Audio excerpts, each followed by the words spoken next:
तिलक तिल भर भी कै, कर्ता का भाव न भूल, तभी तिलक तेरे मस्तक मस्तिष्क की शोभा बढ़ाएगा। सदगुरुदेव कह रहे हैं कि हम तिलक लगाते हैं, कोई चंदन का, कोई बाहर जाते हैं तो रोली का, ऐसे रोज ही लगाते हैं, बाहर जाते हैं तो सबके लगाते हैं क्योंकि शुभ में आता है। पर गुरुदेव कह रहे हैं ठीक है तुम तिलक लगा रहे हो, लेकिन तिलक शब्द, तिल संधि विच्छेद कर दिया इसका भी, तिल प्लस कै, कै यानी कर्ता और तिल यानी थोड़ी सी देर के लिए भी कर्ता को मत भूल, करने वाला कौन है। नौकर मालिक को बोलता नहीं है कि मालिक का घर है, अपना घर नहीं मानेगा वो, मालिक का घर है। मुनीम अपनी दुकान नहीं मानेगा, नौकर अपनी दुकान नहीं मानेगा, मालिक की दुकान है। और लेकिन हम ये घर मेरा, ये दुकान मेरी, ये संसार मेरा, ये परिवार वाले मेरे, वो मेरे सगी, वो मेरे सगी नहीं है, वो मेरे ये।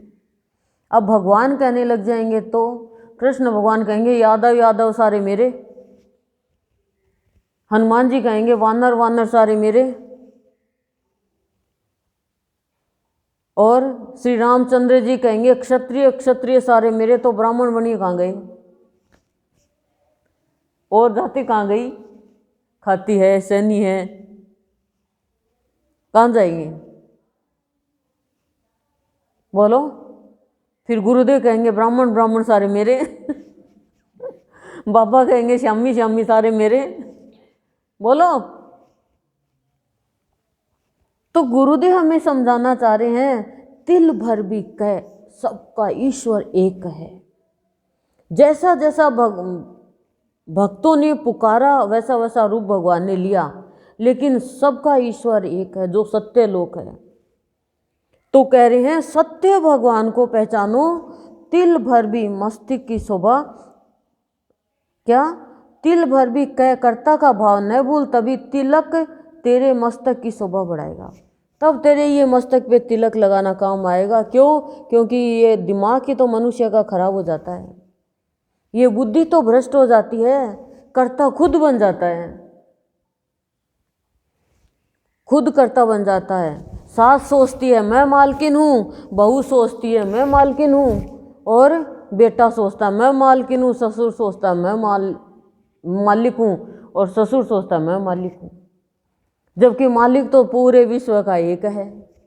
किसके मालिक है, किसके मालकिन है हम शरीर के भी नहीं है अपने, शरीर भी दास है।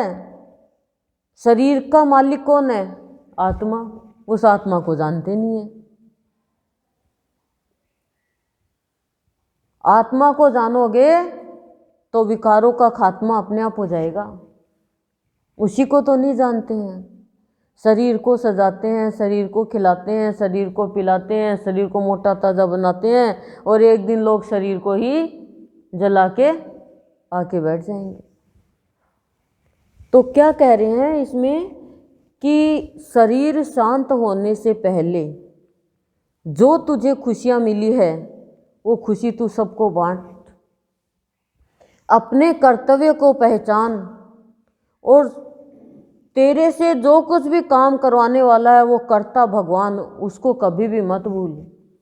यदि उसको भूल जाएगा और खुद कर्ता बन जाएगा तो तिलक तू लगा चाहे मत लगा, यहाँ जो आज्ञा चक्र है, यहाँ से जो तुझे मिलता है कि ये लाभ है हानि है, यहाँ बुद्धि तुझे चलाती है, वो बुद्धि तुझे गलत रास्ते पे लेके चली जाएगी, और मन सिसकता रह जाएगा। और इंद्रिया है, ये 5 घोड़े हैं, इनको जहाँ लेके जाएगी मन बुद्धि ले जाएंगे, और आत्मा क्या करेगी? और योनि में चली जाएगी।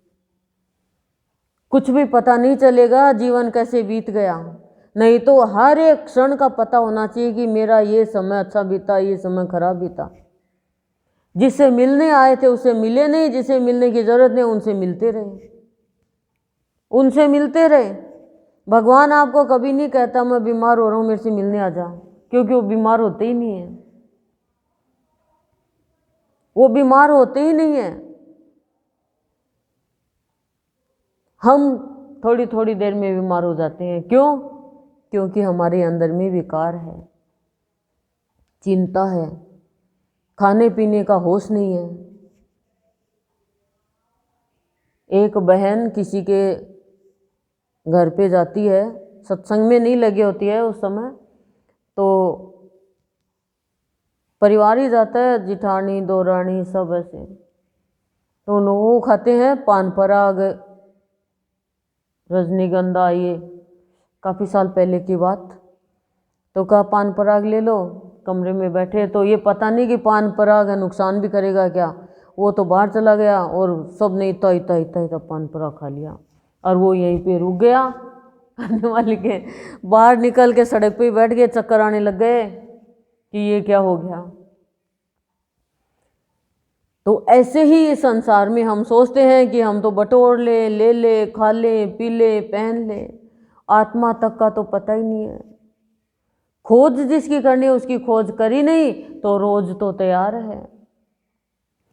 एक लड़की के स्वयंवर के लिए पिता की चप्पल घिस जाती है देखते देखते वर को, लेकिन आत्मा को खोज के लिए कहाँ जाना पड़ता है, क्या करना पड़ता है, इसका हमें ज्ञान ही नहीं है। जो हम ही खुद ही हैं।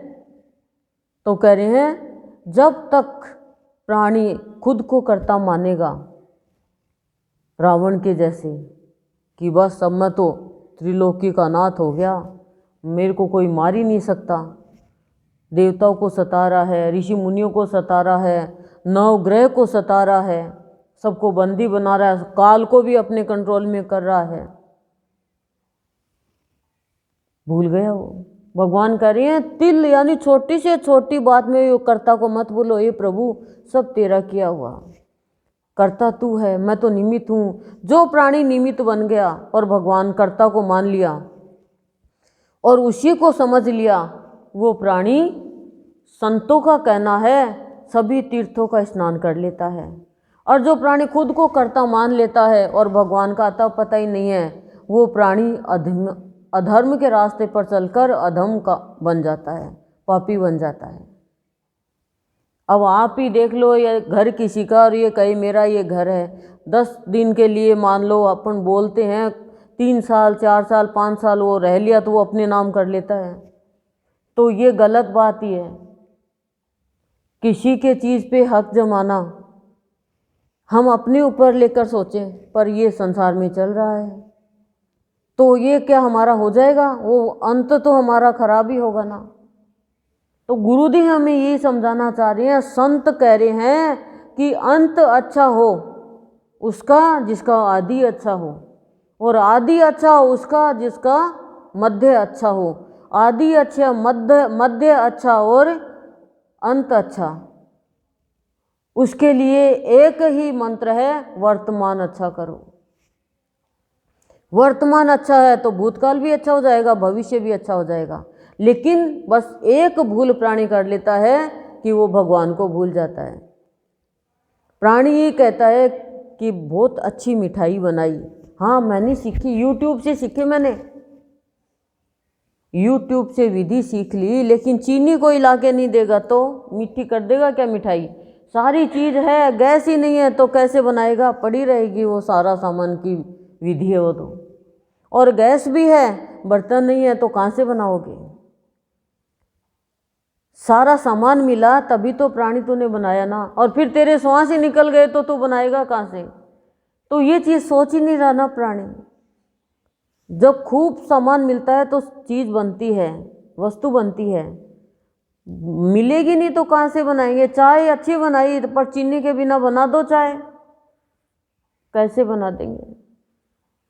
चाय पत्ती के बिना बना दो चाय, अदरक इलायची काली मिर्च के बिना बना दो चाय स्वादिष्ट, पतीले के बिना, गैस के बिना या आग के बिना बना दो चाय, कैसे बनाएंगे।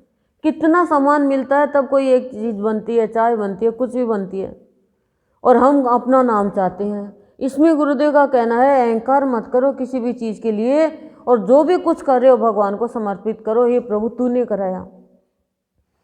तो गुरुदेव कह रहे हैं तेरा यहाँ पे तिलक लगाना सार्थक होगा, नहीं तिलक लगाने से तू संत नहीं बन गया, तिलक लगाने से तू भक्त नहीं बन गया, तिलक लगाने से ही तू स्वामी नहीं बन गया, तिलक लगाने से तू महात्मा, धर्मात्मा, पुण्यात्मा नहीं बन गया। तिलक की शोभा जब भी है तू भगवान को तिल भर के लिए भी भूले नहीं, तो तेरे तिलक की शोभा है, यानी तू धर्मात्मा कहलाने योग्य है।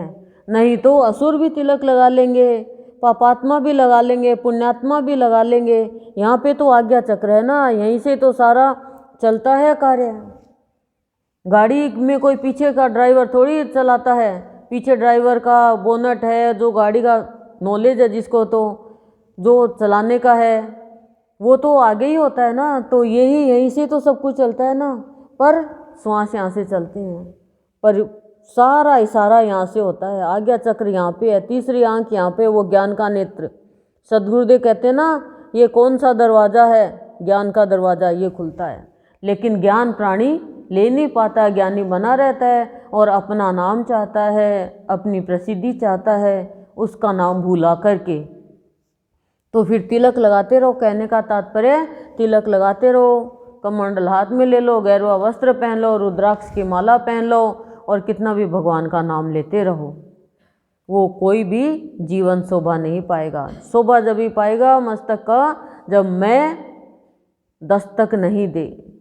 हे भगवान, ये मस्तक में मैं दस्तक नहीं दे, तू दस्तक देता रहे। और यहाँ से ये आज्ञा चक्र है, आज्ञा चक्र से आज्ञा पाते रहें और आगे बढ़ते रहें, तब कर्तव्य का मर्म समझेंगे और खुशी खुशी हम भगवान के द्वार में पहुंच जाएंगे अंत समय में। तब हमारा ये शरीर है शांत होगा, तो आनंद आएगा, खूब आनंद आएगा, नहीं तो अंत खराब हो जाएगा। तो कर्ता को जानो, यही कर्तव्य का मर्म है और यही मनुष्य जीवन का लक्ष्य है। ओम शांति ही शांति ही प्रशांति।